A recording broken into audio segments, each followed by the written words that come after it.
Wason. He's the owner of 23rd and 5th, a local branding and advertising agency. He teaches as an adjunct instructor for the Delaware College of Art and Design and the University of Delaware. Go Blue Hens. Brad has a serious passion for topography, craft beer, good coffee, cycling, community involvement, and his 2 dogs. All right. He holds an associate's degree in graphic design from DCAD and a bachelor's degree in interactive multimedia design from Wilmington University. Please welcome Brad Wason.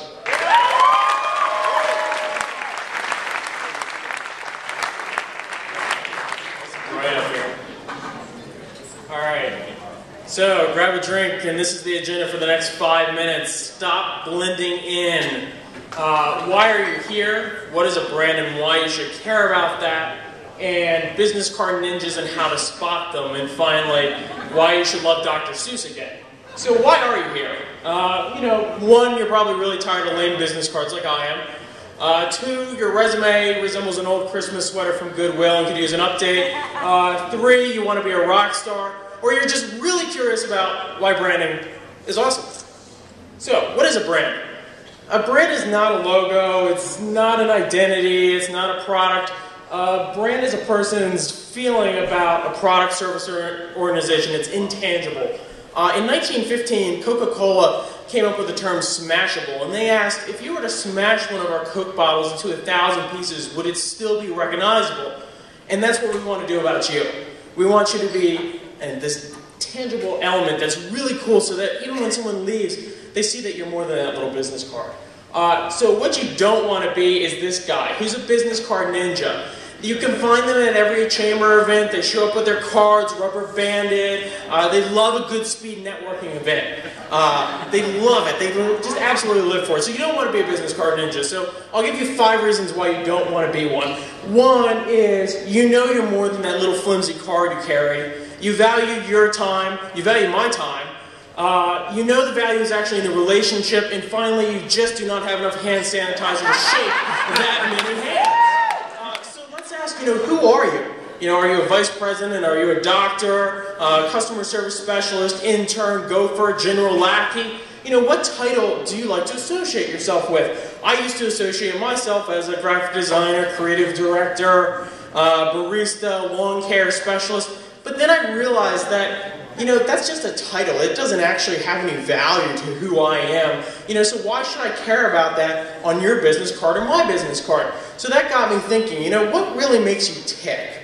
Do you like to organize things? Do you like to lead projects? Do you like to kill time on the internet? Walk dogs? What are you passionate about? I asked myself this question and then I said, what are 5 things I really love? And I said, I'm an artist, I'm a dog walker, I'm a coffee enthusiast, a community activist, and a traveler.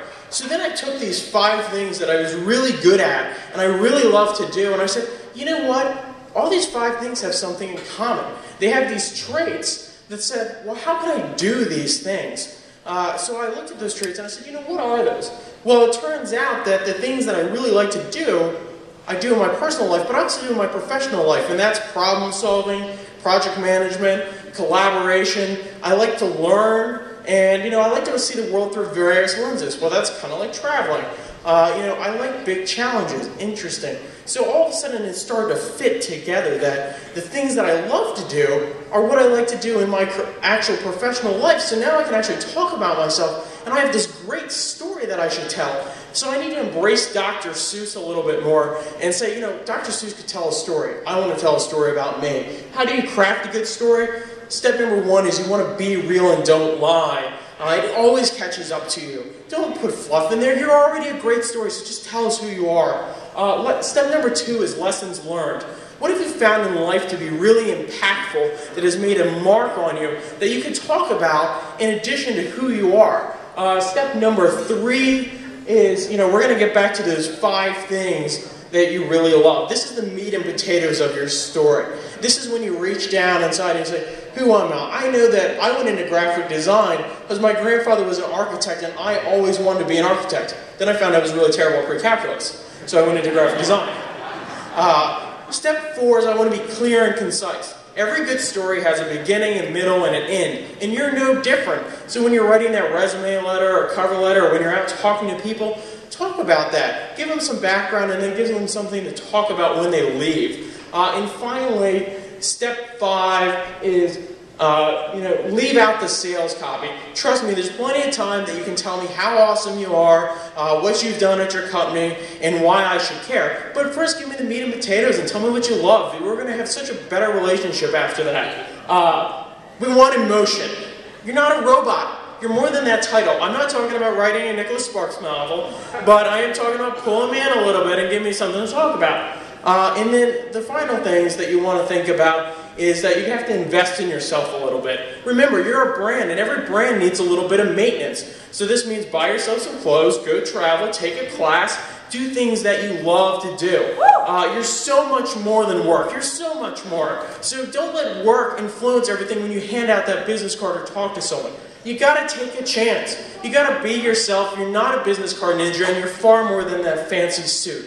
So thank you very much. And one other tip, don't use papyrus.